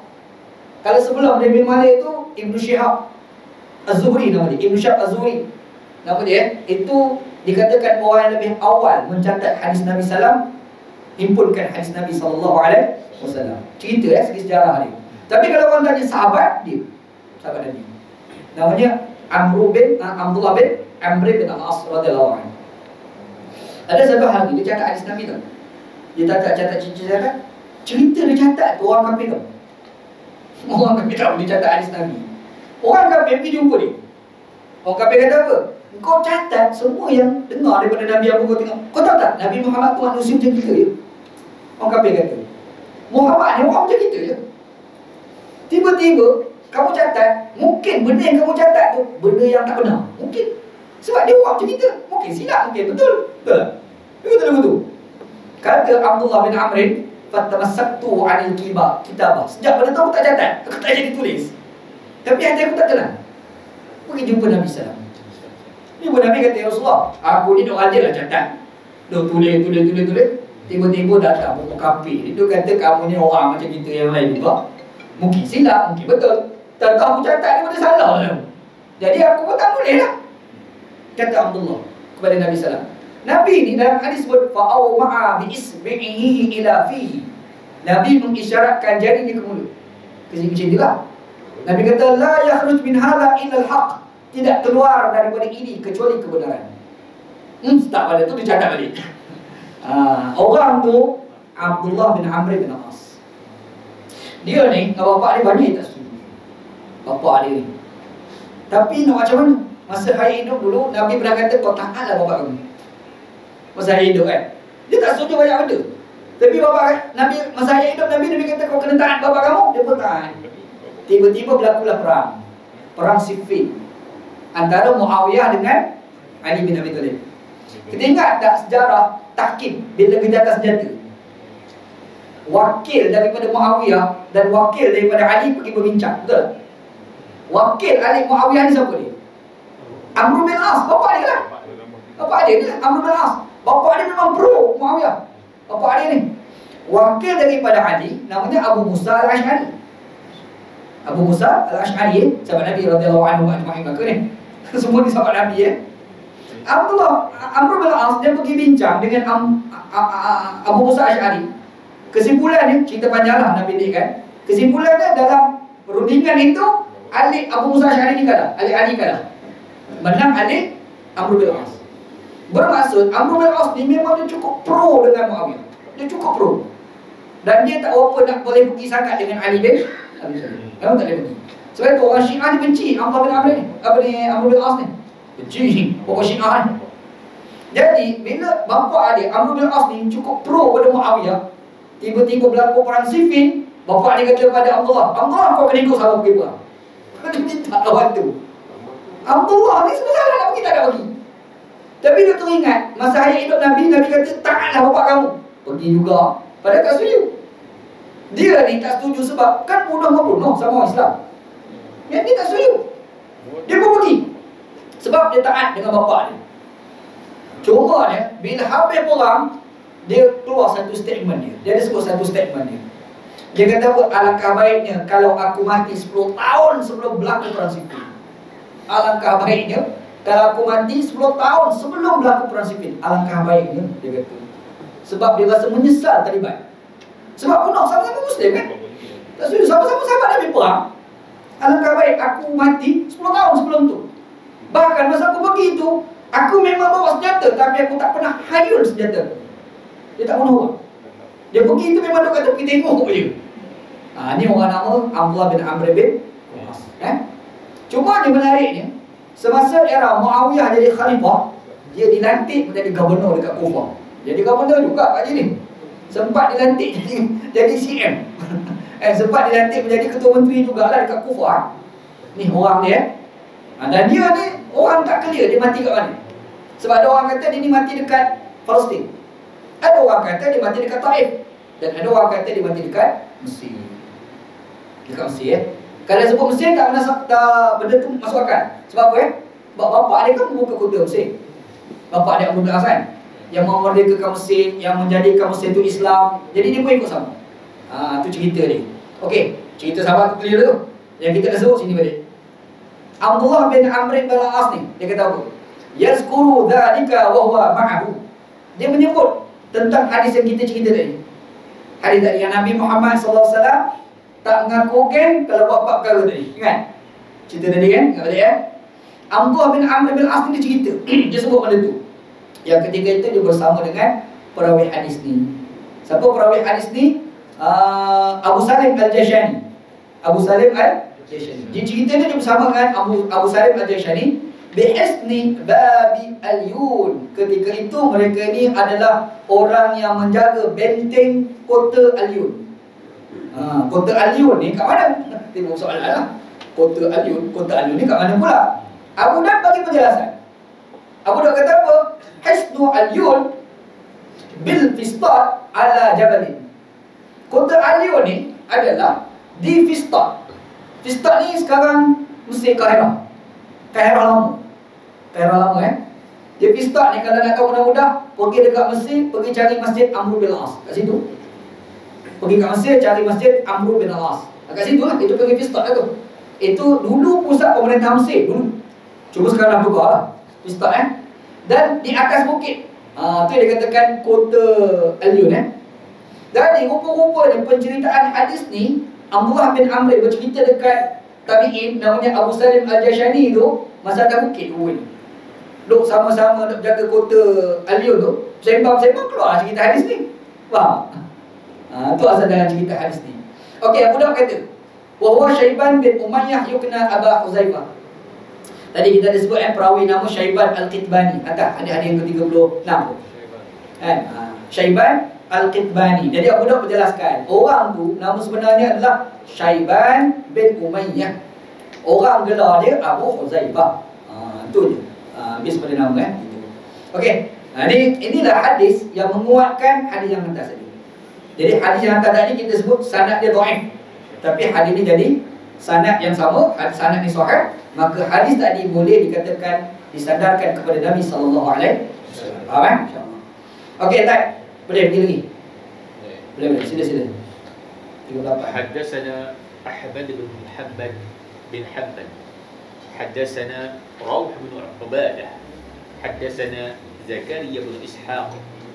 Haddatsana Abu Zubair annahu sami'a Jabir bin Abdullah yaqul نهانا رسول الله صلى الله عليه وسلم أن نتمسح بعظم أو بعر. Okey, hadis ni Abu Daud belajar daripada Ahmad bin Muhammad bin Hanbal, ataupun kita panggil Imam Ahmad bin Hanbal. Hanbali lah, orang yang mengasalkan mazhab Hanbali Dan kita dah sebut nama dia dah. Kita dah ulang. Ini kira sebut ulang balik yang kita sebut kita dah sebut hari itu dalam hadis ke-27 hari itu. Tengok hadis 27 Ahmad bin Hanbal. Okey, Ahmad bin Hanbal dia ambil hadis ni daripada Rawh bin Ubadah, nama orang Jadi sahih, tak ada apa. Okey. Lepas tu dia ni pula ambil hadis daripada Zakaria bin Ishaq. Zakaria bin Ishaq dia ni pun sahih, tak ada masalah apa pun. Mati dekat Mekah ni Pak Haji ni. Zakaria bin Ishaq mati dekat Mekah. Sahih, tak ada apa. Haddatsana Abu Zubair. Zakaria bin Ishaq ni dia belajar daripada Abu Zubair. Abu Zubair nama penuhnya Muhammad bin Muslim. Itu nama penuh dia. Abu Zubair tu gelaran dia. Muhammad bin Muslim pun mati dekat Mekah. Mati dekat Mekah lah ni. Sebenarnya kita dah cerita Abu Zubair ni, hadis yang kedua gitu. Lama lah. Hadis yang kedua. Mula kita belajar hadis tu kan, pada minggu yang kedua tu. Masa tu kita dah sebut orang nama Abu Zubair. Cuma problem dia ni mudallis. Anda dah ingat anak cerita mudallis, menyembunyikan guru. Dia ni mudallis. Jadi di sini Abu Zubair ni dia kata dia ambil hadis daripada Jabir bin Abdullah, betul tak? Jadi kalau kita fikir dia sebut mudallis, maksudnya mungkin dia tak ambil daripada Jabir, tapi ada orang di tengah-tengah tu yang dia tak sebut orang. Faham? Itu dia panggil sebagai mudallis. Ingat nak cerita kat situ. Tetapi hadis ni diterima juga walaupun Abu Zubair ni mudallis. Kenapa? Sebab dia riwayatkan itu annahu sami'a. Dia tidak guna an. Jadi kalau guna an, baru ditolak hadis ni. Tapi disebabkan hadis ni dia tak guna an, tapi dia guna sami'a, sesungguhnya dia mendengar, maksudnya memang jumpa direct. Maksudnya hadis ni walaupun dia adalah mudallis, tetapi hadis ni sahih. Boleh faham? Hadis ni boleh digunakan sebagai sandaran. Boleh, insya-Allah. Okey, apa kata Abu Zubair?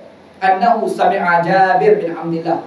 Sesungguhnya dia telah mendengar Jabir bin Abdullah radhiyallahu anhu, sahabat Nabi yang terkenal, meriwayatkan hadis. Jabir bin Abdullah ni kita dah cerita itu. Ingat balik kita cerita hadis yang kedua dengan hadis ke-13. Ada kod nota bila kita tengok balik Anda cerita Jabir bin Abdullah sampai dia beranak kat mana, mati kat mana, sampai dia ni umur dia berapa masa hijrah Rasul sallallahu alaihi wasallam Itu anda cerita dah. Dia kata apa? Nahana Rasulullah sallallahu alaihi wasallam an yatamassaha bi'azmin aw ba'rin. Nabi sallallahu alaihi wasallam melarang kita natamassahu beristinja bi'azmin menggunakan tulang au ba'rin, ataupun tai, binatang yang keras. Faham? Jadi kerana hadis ni tak jadi isu. Sebab kita dah bincang dengan dia sebelum ni. Maksudnya hadis ni dia nak kuatkan balik hadis-hadis yang kita dah bincang sebelum ni. Ya? Tak ada masalah ni. Okey. Okey, kita tengok sambungan. Hadis yang ke-39. Habis ya. حدثنا حيوة بن شريح الحمصي حدثنا ابن عياش عن يحيى بن أبي عمرو السيباني عن عبد الله بن الديلاني عن عبد الله بن مسعود قال قدم وفد الجن على رسول الله صلى الله عليه وسلم فقالوا يا محمد إنها أمتك أن يستنجوا بعظم أو ورثة أو حمامة فإن الله جعل لنا فيها رزقا قال فنهى رسول الله صلى الله عليه وسلم عن ذلك.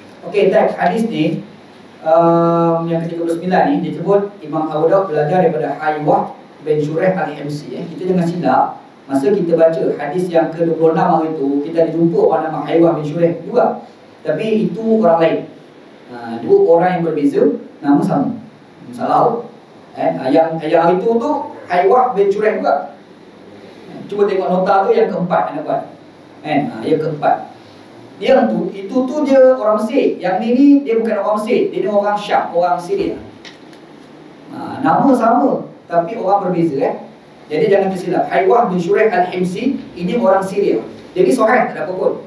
Dia sahih. Lepas tu dia ni ambil hadis daripada Ibnu Ayyash. Nama benar dia adalah Ismail bin Ayyash. Ismail bin Ayyash, nama sebenar dia. Pun orang Mesir. Ini orang Syria, orang Syam. Hims tu di Syria lah. Hims kan. Kalau pergi di Syria tu jumpa satu tempat dia panggil Hims. Inilah Himsi lah. Sebab pada dia kan. Jadi Ismail bin Ayyash ni dia ambil hadis daripada Yahya bin Abi Amru As-Saibani. Dia ni sahih, tak ada masalah apa pun. Tetapi kalau sekiranya dia kata aku dengar daripada Nabi, itu ada diragukan. Kalau dia kata dia ambil daripada Nabi SAW, sebab dia tak pernah jumpa Nabi SAW. Tetapi bila kita baca dalam hadis, kadang-kadang ada dia cakap aku jumpa Nabi. Aku jumpa Nabi, betul. Jadi kalau dia kata aku ni ambil daripada Nabi, kalau tengok siapa mamak ni, Yahya bin Abi Amru Saibani, memang kena tolak. Faham kan? Dia kena tolak dia ni, Yahya. Tapi dalam hadis ni dia tak terang daripada Nabi. Dia ada orang tengah kat sini, nampak? Dia ambil hadis daripada Abdullah bin Dailami. Maksudnya dia tidak mursal lah. Dia tidak terus pada Nabi. Ada orang tengah kat situ kan. Jadi kalau kita tengok dari sudut itu, okey, tak ada apalah. Dan dia ni pula, Abdullah bin Dailami ni pula pun orang Syam. Ni semua orang Syam belakang ni. Dia ambil hadis daripada Abdullah bin Mas'ud radhiyallahu anhu. Abdullah bin Mas'ud, sahabat Nabi terkenal lah. Abdullah bin Mas'ud ni, anda rasa sahabat Nabi cerita dia, kita cerita dulu. Kita cerita hadis hari ni sebab akan datang kita akan jumpa pula nama makcik ni. Okey. Jadi cerita hadis ni, ulama hadis khilaf status dia sahih ke tak sahih. Khilaf antara dua ulama, satu Syekh Albani, satu lagi adalah Syuaib Al-Arnaud. Dua ulama lah khilaf. Kenapa khilaf dia kat mana? Isu dia Ismail bin Ayyash. Tu perawi tu. Haywah bin Shuraih yang kedua. Ismail bin Ayyash, Ibnu Ayyash tu. Dia ni dikatakan dia ni buruk hafalan. Hafalan dia adalah buruk. Jadi disebabkan hafalan dia buruk, maka Syuaib Al-Arnaud kata hadis ni dhaif. Bukan Syuaib Al-Arnaud je, ada beberapa ulama lain antara Al-Baihaqi dia kata dhaif. Okey. Tapi Albani kata sahih. Kenapa? Albani kata dia ni ada fasa, dua fasa, iaitu dia duduk dekat Syria, lepas tu dia berhijrah ke tempat lain, iaitu ke Yaman. Semasa dekat Syam, hafalan dia okey. Tapi bila berhijrah ke Yaman, hafalan dia sudah teruk. Dia orang ada orang macam tu, Syed. Kita ni kadang makin promo, ingatan kita jadi masalah. Betul tak? Dia berlaku. Ni lah cerita ni, dia kait dengan perawi kita cerita ni, Ismail bin Ayyash ni. Dia ni duduk kat Syam. Bila kat Syam, dia hijrah pergi dekat Yaman. Bila pergi kat Yaman, hafalan dia dah merepek, dah mengerut hafalan dia. Jadi Syuaib Al-Arnaud kata, dia ni ada ni, hafalan dia teruk ni, tak boleh pakai. Kata Syuaib Al-Arnaud. Malik Al-Bani kata, kau tengoklah yang belajar dengan dia tu siapa dia. Nama orang yang belajar, anak murid dia Hayawah bin Syuaib Al-Himsi. Dia tu orang Syria, dia bukan orang Yaman. Maksudnya ketika itu hafalan dia masih okey lagi. Faham? Maka Al-Bani kata, sahih hadis ni. Kes ni sama lah kes ni. Macam Arnaud, daif, kenapa daif? Dia ni hafalan teruk Kata Arnaud. Al-Bani kata, no, tu anak murid dia tu kan orang Syria tu. Nampak? Kalau orang Syria, masa tu hafalan dia masih okey lagi. Maka ni Al-Bani kata hadis ni sahih. Faham nak pakai yang mana ni? Al-Bani ke Arnaud? Sedap macam ke Al-Bani pula. Okey, hadis ni cerita dia Abdullah bin Mas'ud ni, dia kata qala qadima wafdul jin ala Rasulullah sallallahu alaihi wasallam. Satu kelompok jin pergi jumpa Nabi sallallahu alaihi wasallam. Cerita jin pergi jumpa Nabi Faqalu ya Muhammad. Jin ni cakap pada Nabi, kata wahai Muhammad sallallahu alaihi wasallam. Dia asal cerita ni masa Nabi Muhammad pergi ke Taif. Asal cerita dia, Nabi pergi ke Taif. Lepas tu orang Taif tak nak terima dakwah Nabi sallallahu alaihi wasallam. Bila orang Taif tak nak terima dakwah Nabi sallallahu alaihi wasallam, Nabi nak masuk ke Mekah balik. Ingat tak cerita tu? Masa Nabi nak masuk Mekah, orang kafir kan sekat Nabi tak boleh masuk kan. Nabi Muhammad minta bantuan daripada beberapa orang kafir, tetapi semua orang tu tak nak tolong Nabi sallallahu alaihi wasallam. Makanya Nabi Muhammad berusik, Nabi susah hati tu. Dan ketika itu Nabi Muhammad sallallahu alaihi wasallam sembahyang. Dan Nabi Muhammad baca Quran dengan kuat. Nampak? Bila Nabi baca Quran dengan kuat, rupa-rupa kawasan itu adalah kawasan jin. Tempat itu, nama tempat tu Wadi An-Nakhlah, nama tempat.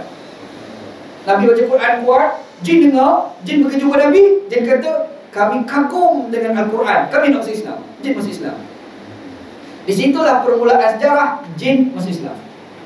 Dalam sejarah Taif, Nabi pergi minta bantuan orang Taif tak nak terima Nabi, dia balik bantu pada Nabi. Cerita popular kan?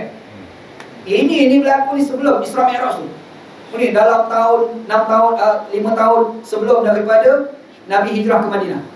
Era-era tu lah cerita Okey, jin masuk Islam. Sejak pada itu Nabi ada hubungan dengan jin. Nabi buat hubungan dengan jin. Bukan Nabi buat hubungan dengan jin, jin buat hubungan dengan Nabi. Dia kena beza tu. Nanti salah faham. Boleh lah. Kira boleh. Nabi Muhammad SAW sebut, la tatamannau biliqa'il adu wa idza laqaitum fasbutu. Jangan kamu berhasrat nak berjumpa dengan musuh. Musuh dalam hadis ni konteks merujuk pada jin. Jangan berhasrat nak jumpa dengan jin. Tapi kalau dah jumpa, kamu kena teguhkan pendirian kamu. Itu kata Nabi SAW. Jadi kalau orang tanya, boleh tak Ustaz kita nak kawan dengan jin? Kamu nak kawan dengan dia tak boleh. Kalau dia nak kawan kamu, atau pulang. Rembat je lah, benar je lah. Kan? Kita tu cari dia no, tak payah. Faham kan? Tu kena ingat tu kan? Sebab Nabi kata la tatamannau biliqa'il adu. Konteks hadis tu cerita pasal jin. Tapi bila kamu jumpa, kamu kena bertegas dengan pendirian kamu. Jin ni kata kita, biasalah. Masuk jin, masuk setan tu kan. Jadi Nabi Muhammad dah ada hubungan dengan jin. Jin ni rajin pergi jumpa Nabi lah apalah. Nak jadi cerita menyebabkan kepada Abdullah bin Mas'ud. Ini dalam hadis yang lain, hadis ni pendek. Kalau buka dalam Bukhari tu ada cerita panjang. Cerita dia, Abdullah bin Mas'ud ni, dia pergi musafir bersama dengan Nabi sallallahu alaihi wasallam. Tiba-tiba cari tak ada. Mana Nabi? Mana Nabi? Tak ada Nabi sallallahu alaihi wasallam. Dia orang pun cari Nabi, sahabat-sahabat Nabi. Cari tak jumpa. Cari tak jumpa. Last kali ada di kalangan sahabat kata, tantah Nabi kena bunuh kot. Tantah lagu tu. Jadi dia orang ni tak tahu nak macam mana. Nak jadi cerita, dekat-dekat dengan subuh tu, Nabi nampak, Nabi timbul. Nabi keluar. Bila Nabi SAW keluar, dia orang bertanya, mana Nabi? Kat dia kan mencari kamu. Nabi Muhammad kata, adalah jin datang jumpa aku. Dia ajak pergi kampungan dia. Orang Bunyan kot. Mungkin ni orang Bunyan kot kan. Mungkin jumpa kampung dia. Pergi jumpa tu adalah beberapa permintaan daripada jin, daripada aku. Sebab ketika itu jin dah jadi ada masalah. Masalah dia apa dia? Masalah dia, jin ni sebelum ini dia dapat maklumat daripada langit. Cerita-cerita langit tu. Dia maklum pada Tok Bomo. Orang Arab dulu kan dia ada Tok Bomo cara Arab. Dia boleh ramal masa depan lah apa. Dia ambil maklumat daripada langit. Nampak kan? Tiba-tiba ada satu ketika Jin ni kata, kita dah tak dapat maklumat. Sebab bila kita nak naik je, ada panah. Dia panggil apa? Tak bintang orang kita panggil. Kan? Kalau sebutan Arab tu, asyuk. Tak bintang lah kot. Dia panah jin kan. Jin kata, kami dah tak boleh nak ambil maklumat daripada langit. Tiba-tiba kami dapati Nabi Muhammad SAW ni dilantik jadi Nabi. Ketua jin tu kata, inilah punca kita dah tak dapat maklumat daripada langit. Sebab ajaran Muhammad SAW. Jadi ajaran Muhammad tu, wahyu daripada langit itu menghalang daripada jin dapat maklumat daripada langit. Jin ni, dia nak tahu apa dari Muhammad SAW ni. Ketua jin tu pergi jumpa Nabi, ajak Nabi pergi kat kampung dia. Orang Bunyan kot, anak budak dia tu kan. Jadi, pergi-ikut orang kampung jin ni, dia dengar Nabi nak cakap pasal Islam. Last kali jin pakai bahasa Islam. Faham tak? Jadi kita ada sebut dua sejarah kat situ. Sejarah yang pertama di Taif. Sejarah yang kedua semasa duduk di Madinah. Faham kan? Jin dah masuk Islam. Jadi bila jin dah masuk Islam, jin ni buat satu permintaan daripada Nabi. Jin pun ada permintaan. Dia adalah permohonan dia kan. Permohonan dia apa dia? Ni lah hadis tu baca ni. Ni hadis tu baca ni kan. Apa permohonan dia? Qadima wafdul jin ala Rasulullah SAW. Kelompok jin datang pergi jumpa Nabi SAW. Faqalu, jin cakap kat Nabi.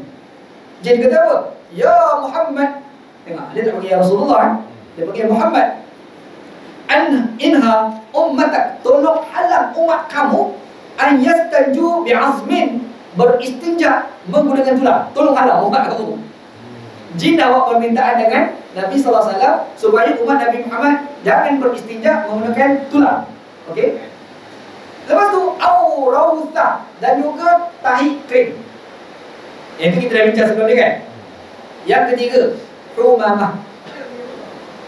Humamah. Apa humamah? Humamah ni apa humamah? Arang, dia bukan arang kayu je tau. Sebarang benda yang dibakar. Sebarang, apa-apa pun.